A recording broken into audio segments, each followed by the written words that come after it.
அனைவருக்கும் வணக்கம். தடை தாண்டும் தாய். பகுதி 6. இறுதி தடை. ஆழமான பள்ளத்தாக்கை கடந்த வாத்துத் தாய் கடும் வெயிலில் மெதுவாக நடந்தாள். சூரியன் தீ போல கொளுத்த அவளது கால்கள் கனத்தன. மூச்சும் சோர்ந்தது. அந்த நேரம் அருகே ஒரு நதி ஓடிக்கொண்டிருப்பதைக் கண்டாள். அவள் நதிக்கரைக்கு சென்று தலையை தாழ்த்தி தண்ணீர் குடிக்கத் தொடங்கினாள்.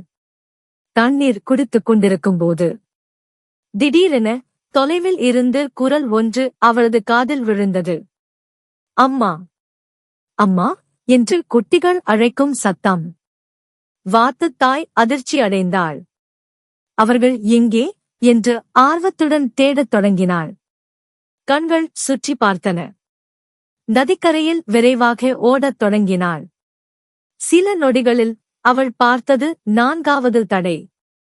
ஒரு பெரிய நீர்வீழ்ச்சி. நீரின் முழக்கம் காதுகளை நிரப்பியது. முனிவர் சொன்னது நினைவுக்கு வந்தது. அந்த பெரும் நீர்வீழ்ச்சியைத் தாண்டினால்தான் உன் குட்டிகளை அடைய முடியும். ஹூட். ஆற்றின் ஓட்டம் வேகமாக இருந்தது. குட்டிகளின் குரல் தொலைந்தது போல ஒலித்தது.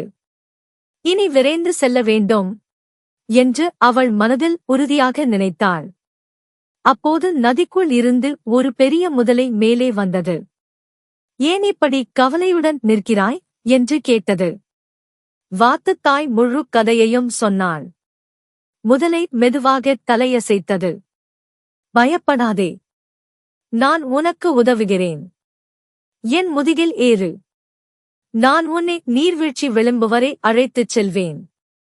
அங்கிருந்து நீ குதித்து கீழே சென்று உன் குட்டிகளை அடைந்து விடலாம் என்றது. வாத்துத் தாய் நன்றியுடன் தலைகுனிந்து முதலை முதுகில் ஏறினாள். முதலை பலம் கொண்டு நீந்தி நீர்வீழ்ச்சி விளிம்பை எட்டியது. உங்களின் உதவிக்கு நன்றி என்று வாத்துத் தாய் நெகிழ்ச்சியுடன் கூறினாள். விரைந்து சென்று உன் குட்டிகளை காப்பாற்று என்று முதலை சொன்னது. வாத்துத் தாய் எதையும் யோசிக்காமல் தைரியமாக நீர்வீழ்ச்சியில் குதித்தாள். நீர் அவளை சுழற்றியது. மூச்சு அடைக்கத் தொடங்கியது. அந்த நேரத்தில் குட்டிகளின் குரல் அவளது காதில் மீண்டும் விழுந்தது. அந்த அன்புச் சத்தம் அவளுக்கு சக்தி தந்தது. வாத்துத் தாய் முழு வலிமையுடன் நீந்தி ஒரு பெரிய கிளையில் தொங்கிக் கொண்டிருக்கும் குட்டிகளை அடைந்தாள். நீரின் ஓட்டம் பலமாக இருந்தாலும் அவள் ஒன்றன்பின் ஒன்றாக 6 குட்டிகளையும் மேலே ஏற்றினாள். கடைசி குட்டியை மீட்கும் நேரத்தில் பெரிய வெள்ள அலை அவர்கள் மீது மோதியது.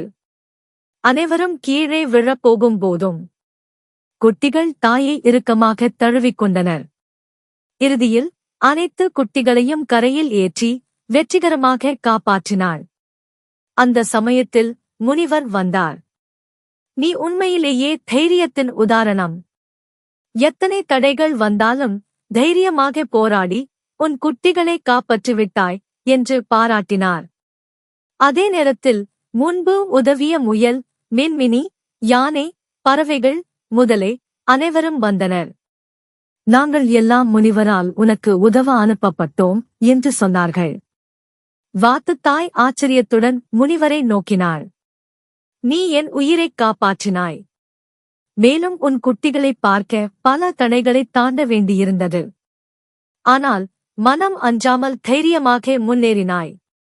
உன் தைரியத்திற்கும் தாய்மைக்கும் கிடைத்த பலன்தான் இது. இனிமேல் நீயும் உன் குட்டிகளும் பாதுகாப்பாக இருப்பீர்கள் என்று முனிவர் ஆசீர்வதித்தார். வாத்துத் தாய் கண்களில் மகிழ்ச்சி கண்ணீர். அவள் அனைவருக்கும் நன்றி கூறி தன் குட்டிகளுடன் மகிழ்ச்சியாக அங்கிருந்து புறப்பட்டாள். இக்கதையின் நெறி. அன்பும் தைரியமும் இணைந்தால் எத்தனை தடைகள் வந்தாலும் அதை வென்று சாதிக்க முடியும். நன்றி.